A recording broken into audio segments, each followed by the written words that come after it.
level of spiritual practice that we practice on a regular basis. Get this, whether we feel like it or not. That's earnestness.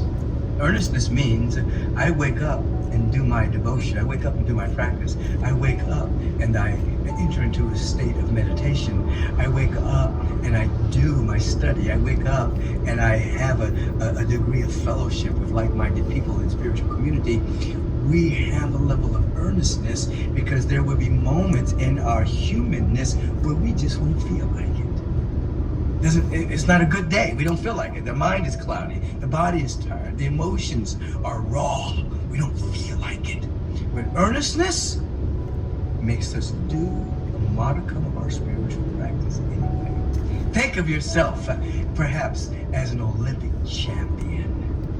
And when that Olympic champion is practicing their particular event, they'll wake up every single day and they'll swim the amount of laps they are to swim. They'll run around the track the amount of laps they are to run on that track. And they do it whether they feel like it or not, because they know the end result of that is that they will be in shape and they will have a level of practicing the fundamentals to such a degree that they'll become subconscious and subjective. They also know that when they begin the practice, even if they don't feel like it, added energy kicks in and they end up loving to do it even when they began to feel that they didn't want to do it. Sincerity and earnestness helps you stabilize the insights that are occurring based on your desire to wake up and to catch the sense of unity and your oneness with the presence that is never an absence. So there is this localizing cosmic celebration. There is whole soul devotion that leads to surrender. Surrender is a powerful word. It's a powerful way of living a surrendered life. Doesn't mean waving the white flag. It's not in this terminology, it's not a battle cry. It's not a war language. I surrender, I give up. No. Surrender means I am giving my life over. I'm yielding the vital nerve center of my consent, as Dr. Howard Washington Thurman would describe it. I'm yielding the vital nerve center of my consent to the next stage of my own evolution, my own unfolding. That I'm involved in transformation. Trans means to go beyond the present formation of my life, physically, mentally, emotionally, going beyond that particular formation, which is the condensation of previously held point of view. It's the artifact of previous points of view and opinions and positionalities and perspectives. I'm going beyond that. I'm surrendering, yielding, like the caterpillar yields to the butterfly, and the butterfly becomes a new creature in the mind of God. We are surrendering, living a surrendered life, saying in substance that there's more. The presence of God is infinite, and the presence of God being infinite wants to emerge as me. I surrender to it, I yield to it.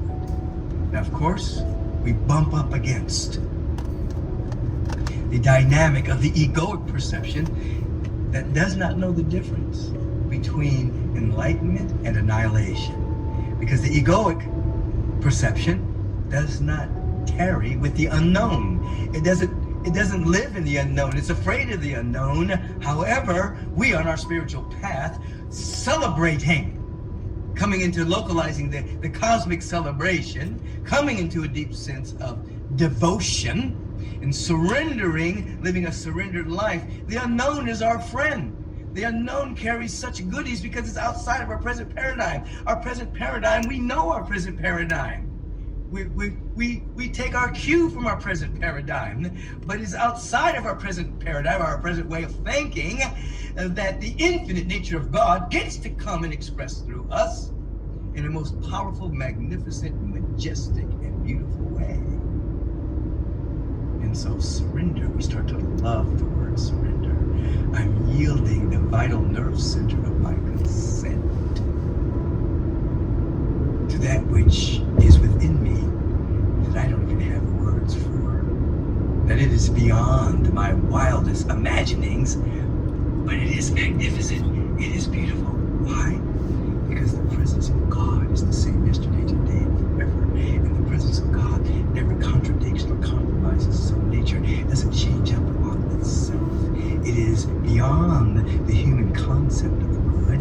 It is the all good that is consistent with itself.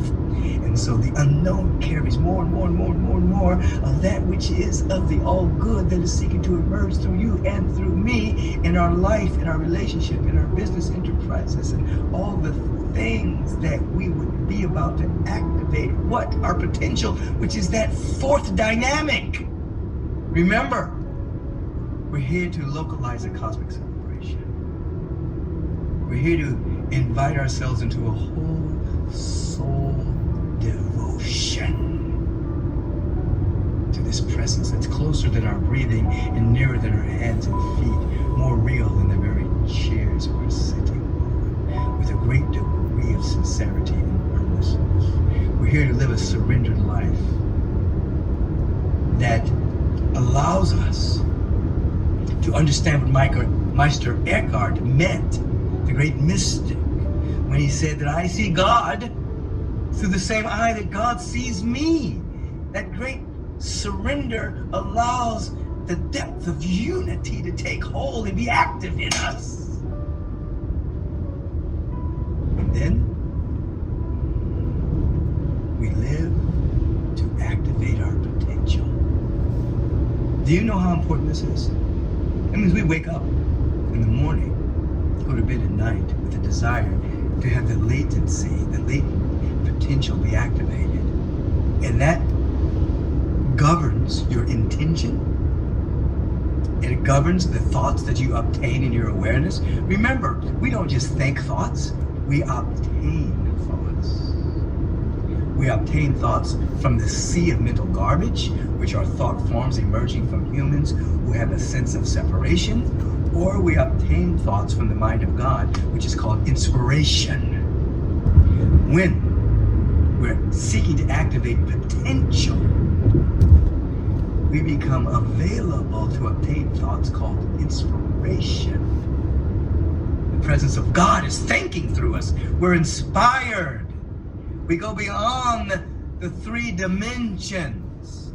And there's something very painful about individuals that are dimensionally challenged, that only live in 3D and live according only to the five senses and what they can smell and taste and touch and hear.